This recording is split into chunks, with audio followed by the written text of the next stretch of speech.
Corona virus के मुद्दे पर पूरी दुनिया के सामने घिरा हुआ चीन फिलहाल अपने घर में भी घिरा हुआ दिख रहा है। हांगकांग के लिए बनाए गए नए नेशनल सिक्योरिटी लॉ के खिलाफ हांगकांग में अब बड़े पैमाने पर प्रदर्शन भी हो रहा है। आज आप इस वीडियो के माध्यम से जानेंगे हांगकांग के बनने एवं चीन के अंदर समा जाने की पूरी कहानी एवं इतिहास। दोस्तों, वीडियो में आगे बढ़ने से पहले मेरी आपसे एक छोटी सी रिक्वेस्ट है, निवेदन है, अपील है कि अगर अभी तक आपने चैनल सब्सक्राइब नहीं किया है तो सब्सक्राइब करके हमारे मनोबल में वृद्धि करें और साथ ही बेल आइकन भी प्रेस करके ऑल पे सेट करें ताकि आपको आगे आने वाले नोटिफिकेशंस भी तुरंत मिलती रहें। ये बात 19वीं सदी की है, उस वक्त की जब कहा जाता था कि ब्रिटेन में कभी सूरज अस्त नहीं होता, और ये इसलिए कहा जाता था क्योंकि ब्रिटेन के उपनिवेश पूरी दुनिया में थे और एक जगह अगर सूरज डूब रहा होता था तो दुनिया के किसी अन्य जगह किसी कोने में सूर्योदय भी हो रहा होता था, और जहाँ जिस देश में सूर्योदय हो रहा होता था उस देश पर भी अंग्रेजों का ही कब्जा होता था।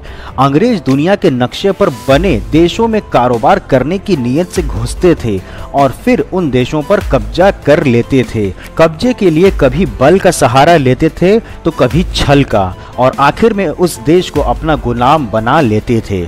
ऐसा ही एक देश अपना भारत भी था जिस पर अंग्रेजों का कब्जा था, और कुछ ऐसा ही हाल हांगकांग का भी था। बात ये तब की है जब चीन के साथ ब्रिटेन के कारोबारी रिश्ते थे। ब्रिटेन तब चीन से रेशम और चाय की खरीदारी करता था, लेकिन चीन इसके बदले कोई सामान न लेकर सिर्फ चांदी लेता था और अंग्रेजों को ये मंजूर नहीं था। लेकिन चीन के साथ व्यापार करना अंग्रेजों की मजबूरी थी। तब अंग्रेजों ने एक चाल चली, उन्होंने भारत के किसानों पर जुल्म करके अफीम उगाने को मजबूर कर दिया और इस अफीम की सप्लाई वो चोरी छिपे चीन को करने लगे। नतीजा ये हुआ कि जल्द ही चीन की एक बड़ी आबादी को अफीम की लत लग गई, और जब चीन की सरकार को इसका पता चला तो उन्होंने अफीम की खरीदारी पर पाबंदी लगा दी। अब अंग्रेजों ने ताकत का सहारा लिया और चीन के खिलाफ युद्ध का ऐलान कर दिया। इतिहास में इस युद्ध को अफीम युद्ध के नाम से भी जाना जाता है, जो 1839 से लेकर 1842 तक चला था, और इस लड़ाई में चीन को हार का सामना करना पड़ा था। उसे अंग्रेजों के साथ एक संधि करनी पड़ी थी जिसे नानजिंग ट्रीटी भी कहा जाता है, और इस संधि के तहत चीन को अपना एक द्वीप अंग्रेजों के हवाले करना पड़ा था और जिसका नाम था हांगकांग आइलैंड। और इस युद्ध की लड़ाई को जीतने के बाद भी अंग्रेज शांत नहीं बैठे। 1856 में चीन के खिलाफ एक और लड़ाई छेड़ दी और इसे दूसरा अफीम युद्ध भी कहा जाता है, और इस लड़ाई में भी चीन की हार हुई और एक बार फिर से चीन का काउलून अंग्रेजों के पास चला गया। ध्यान रहे कि हांगकांग द्वीप था और जबकि काउलून इस द्वीप के सामने का एक जमीनी इलाका।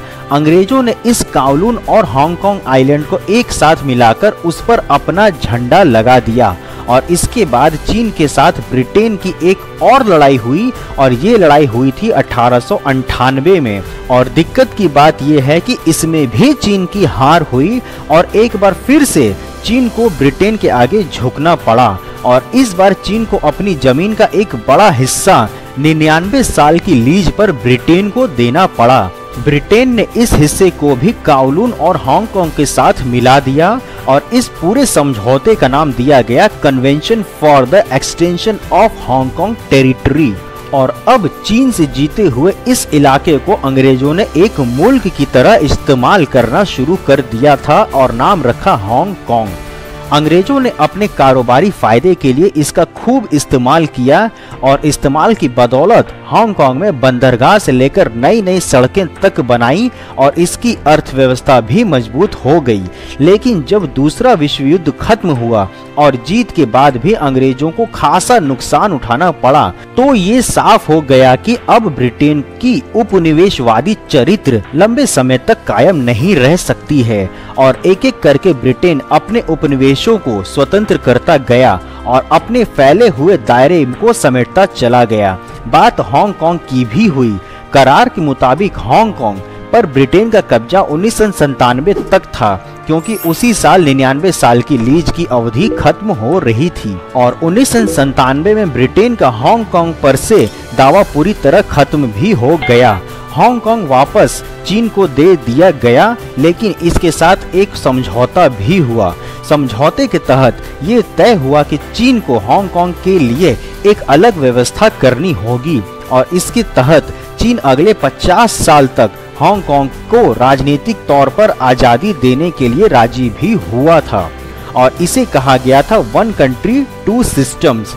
और इसके तहत हांगकांग के लोगों को कुछ खास मुद्दों पर आजादी हासिल होनी थी। जनसभाएं करने का अधिकार था और अपनी बात कहने का भी अधिकार था। इसके साथ ही स्वतंत्र न्यायपालिका का भी अधिकार था और अपना राष्ट्रीय सुरक्षा कानून लागू करने का भी अधिकार था, जो कि चीन के लोगों को हासिल नहीं था। और इसका पालन करते हुए चीन ने तब हांगकांग को विशेष प्रशासनिक क्षेत्र का दर्जा दे दिया। लेकिन ये सब सिर्फ कहने सुनने की बातें थीं। असली खेल कुछ और ही था जो चीन हांगकांग के साथ खेल रहा था। ब्रिटिश करार के तहत उसने हांगकांग को स्वायत्तता तो दे दी, लेकिन वो हांगकांग को अपने कब्जे में लेने के लिए कोई भी कोशिश छोड़ना नहीं चाहता था। मिली हुई राजनीतिक स्वतंत्रता का फायदा उठाने के लिए हांगकांग अपने यहाँ लोकतंत्र को लागू करना चाहता था और इसके लिए वहाँ पर चुनाव भी होने थे, जिसमें हर वयस्क को वोट डालने का अधिकार होना था।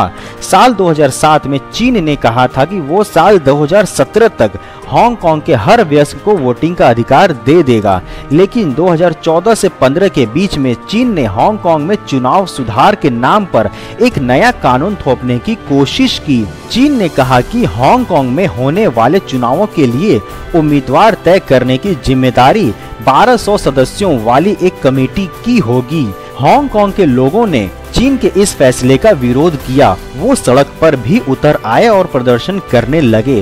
प्रदर्शनकारियों को हटाने के लिए पुलिस ने पेपर स्प्रे का छिड़काव किया तो लोग छाते के साथ खुद को ढक कर प्रदर्शन करने लगे। कुछ ही दिनों में ये छाता हांगकांग में प्रदर्शन का प्रतीक बन गया और इस आंदोलन का नाम दिया गया अम्ब्रेला मूवमेंट। लेकिन इसका नतीजा क्या हुआ? कुछ भी नहीं। चीन जो चाहता था वही हुआ और 2017 में हांगकांग में चुनाव हुए और वैसे ही हुए जैसा कि चीन चाहता था। 1200 प्रतिनिधियों के जरिए कैरी लैम को हांगकांग का चीफ एग्जीक्यूटिव चुना गया और इन प्रतिनिधियों में आधे सदस्य सीधे तौर पर चुने हुए प्रतिनिधि होते थे, जबकि आधे पेशेवर या फिर समुदाय विशेष के लोगों की ओर से चुने जाते थे। यहाँ की संसद को लेजिस्लेटिव काउंसिल कहा जाता है और इसकी मुखिया के तौर पर कैरी लैम को चीन ने कुर्सी पर बैठाया था, तो उन्हें बात भी चीन की ही सुननी थी। कैरी लैम को कुर्सी पर बिठाने के बाद चीन लगातार हांगकांग में नए नए कानूनों के जरिए अपना दखल बढ़ाने की कोशिश करता रहता है और साल 2019 में चीन ने हांगकांग के लिए एक नया प्रत्यर्पण कानून लागू करने की कोशिश की, जिसके तहत हांगकांग के लोगों को चीन ले जाकर उनके ऊपर मुकदमा चलाया जा सकता था और इसको लेकर हांगकांग में खूब बवाल हुआ और लाखों लोग सड़क पर उतर आए। चीन की ओर से दलील भी दी गई थी कि सिर्फ गंभीर अपराध करने वालों को ही चीन ले जाया जाएगा और इसके लिए पहले हांगकांग में एक जज से मंजूरी भी ली जाएगी। लेकिन हांगकांग के लोग झुकने पर तैयार नहीं हुए और आंदोलन बढ़ता ही गया और जिसके बाद फलस्वरूप चीन को इस प्रत्यर्पण कानून को वापस लेना पड़ा था। लेकिन बात यहीं खत्म नहीं हुई। इसके एक साल बाद ही यानी कि साल 2020 में चीन अब फिर से हांगकांग के लिए एक नया कानून लेकर आया है और इसका नाम रखा गया है नेशनल सिक्योरिटी लॉ। और चीन के अखबार साउथ चाइना मॉर्निंग पोस्ट का दावा है कि इस कानून के जरिए हांगकांग में विदेशी हस्तक्षेप को और आतंकवाद एवं देश विरोधी गतिविधियों पर रोक लगाई जा सकेगी, जबकि हकीकत ये है कि इस कानून के जरिए अब चीन के पास ये अधिकार चला जाएगा कि वे तय कर सके कि कौन देशद्रोही है और कौन सरकार गिराने की कोशिश कर रहा है और जिसका खामियाजा सीधे तौर पर हांगकांग में लोकतंत्र की बहाली के लिए लड़ रहे लोगों को ही उठाना पड़ेगा। ये तो हुई इस विवाद की पूरी कहानी और पूरी जो हिस्ट्री है वो। लेकिन अगर बात की जाए इस खबर के एनालिसिस की, तो जैसा कि देखा गया है कि चाइना वन नेशन और टू सिस्टम्स की जो प्रणाली है उस पर भले ही हांगकांग के प्रत्यर्पण के टाइम ब्रिटेन के समझौते में कह दिया हो, हामी भर दिया हो, लेकिन कभी भी China one nation two systems को जो पॉलिसी है उसको एतबार उस पर नहीं करता है। और इसी के लिए उसने एक नई पॉलिसी अपने देश की बनाई है जो कि है